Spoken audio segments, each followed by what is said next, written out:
नमस्कार मंडळी, वर्षाज फूड डायरीजमध्ये आपलं स्वागत आहे. आणि आज मी बनवणार आहे गुलाबजाम. यासाठी साखर घेतली आहे, वेलची पावडर, मैदा, खाण्याचा सोडा. इथे मी 300 ग्रॅम मावा घेतला आहे. यामध्ये 1 वाटी मैदा घालून हे पूर्ण मिक्स करून मळून घ्यायचं आहे. यामध्ये अर्धा चमचा खाण्याचा सोडा घालायचा आहे. हे पूर्ण मिक्स करून मळायचं आहे.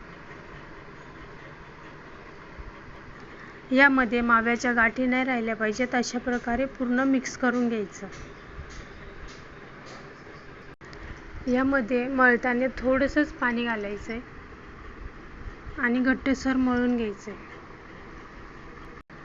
आता याचे गोल असे गोळे तयार करून घ्यायचे. गुलाबजाम हा खूप स्वादिष्ट आणि अतिशय लोकप्रिय असा पदार्थ आहे. अशा प्रकारे सर्व गोळे बनवून घ्यायचे. सर्व गोळे तयार करून झालेत. चला तर मग रेसिपीला सुरुवात करूया. भांड्यामध्ये अगोदर गुलाबजामचा पाक बनवून घ्यायचा. यासाठी मी 2 ग्लास पाणी घातले. जेवढं पाणी घातले तेवढीच साखर घालायची.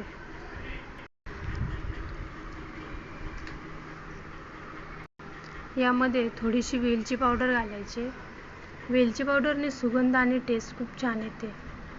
हे पूर्ण मिक्स करून चांगलं उकळून घ्यायचे.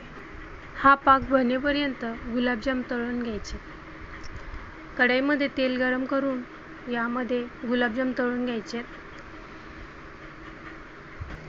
तेल गरम झाले. आता यामध्ये गुलाबजाम तळून घ्यायचे.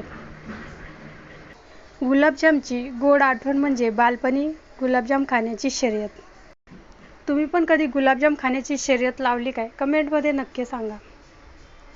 अशा प्रकारे गुलाबजाम तळून घ्यायचे. गुलाबजामचा गोल्डन ब्राऊन कलर होईपर्यंत तळून घ्यायचे मंद आचेवरती. आणि याला सतत हलवत राहायचे, म्हणजे हे आतपर्यंत तळले जातात. अशा प्रकारे सर्व गुलाबजाम तळून घ्यायचे. आता गुलाबजामचा गोल्डन ब्राऊन कलर झालाय. आता हे गुलाबजाम काढून पाकामध्ये घालायचे. हे पहा, तयार आहेत गुलाबजाम. रेसिपी आवडली असेल तर लाईक करा, शेअर करा आणि सबस्क्राईब करा. धन्यवाद.